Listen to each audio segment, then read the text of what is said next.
Assalamualaikum warahmatullahi wabarakatuh. Perkenalkan, nama saya Hanifah Linda Hernawati dengan nomor induk mahasiswa 2022010020 dari Universitas Islam Batik Surakarta. Program Studi Ilmu Hukum. Baik, di sini saya akan membuat video tentang mata kuliah Hukum Kekayaan Intelektual atau yang bisa disingkat dengan HKI. Di sini saya akan membahas tentang isu-isu HKI atau isu-isu hukum kekayaan intelektual. Apa aja sih isu-isu HKI yang marak sekarang ini? Tentu saja ada beberapa isu HKI yang perlu diperhatikan ya. Mungkin contohnya bisa ada plagiarisme, pembajakan, pelanggaran merek, pelanggaran hak paten, isu HKI tentang AI, dan sebagainya.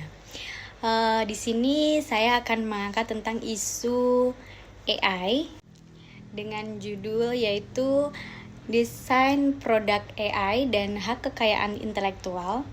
Siapa sih yang berhak? Itu yang akan saya bahas di sini. Tentu semuanya udah pernah dengar atau pernah lihat gambar-gambar atau desain-desain produk yang indah, tapi ternyata semuanya itu dibuat dengan menggunakan AI. Nah, pertanyaannya, kalau desainnya dibuat oleh mesin AI, lalu siapa yang punya hak atas desain itu? Manusia atau AI? Hari ini kita akan bahas sisi hukumnya ya, khususnya dalam perspektif hak kekayaan intelektual atau HKI itu tersebut ya guys. Mari kita bahas. Sekarang bayangkan kita tinggal mengetik saja beberapa kata aplikasi seperti Midjourney, DALL-E, Canva AI, atau Runway, atau yang lain-lainnya lagi, masih banyak. Di situ kita sudah bisa membuat logo menggunakan AI.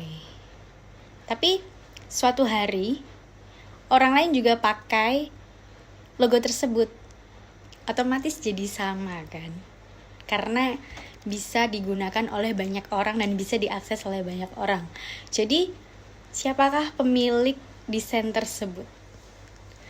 Secara umum, hukum HKI di Indonesia dan banyak negara lain menyatakan bahwa hanya manusia yang bisa jadi pencipta atau pemegang hak cipta.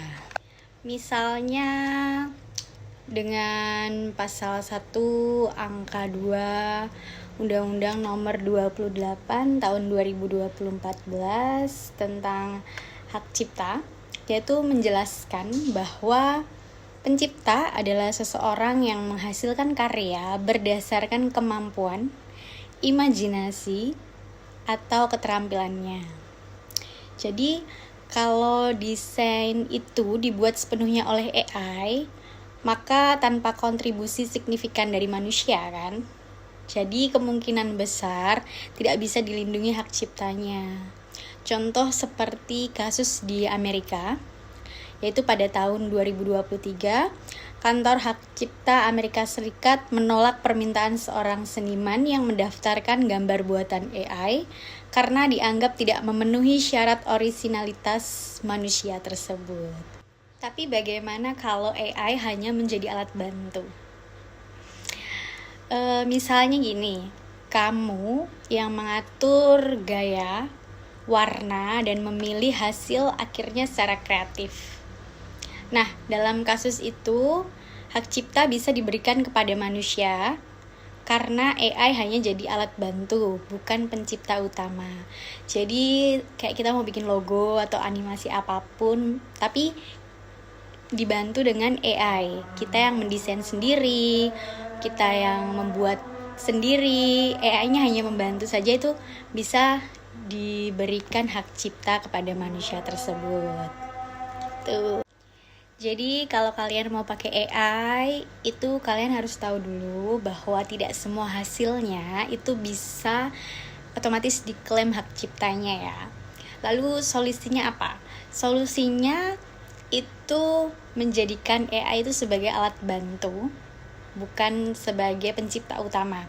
Jadi kayak kalian misalnya pakai AI, itu untuk mengedit, bikin logo, tapi kalian yang tetap harus membuat warna, membuat logonya seperti apa, menciptakan kreasi-kreasi terbaru gitu dari hasil pemikiran kalian sendiri. Jadi AI hanya digunakan untuk membantu mengedit saja, tidak untuk menciptakan ide dan kreativitas. Jadi di sini kesimpulannya yaitu AI itu memang pintar, tapi dalam hukum kekayaan intelektual itu hanya manusia yang bisa punya hak untuk ciptaannya itu.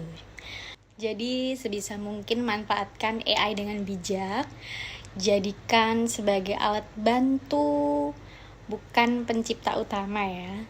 Saya tekankan lagi, sebagai alat bantu, bukan pencipta utama. Jadi untuk kalian para pembisnis, kreator, atau desainer, itu pastikan karya kalian aman secara hukum juga ya.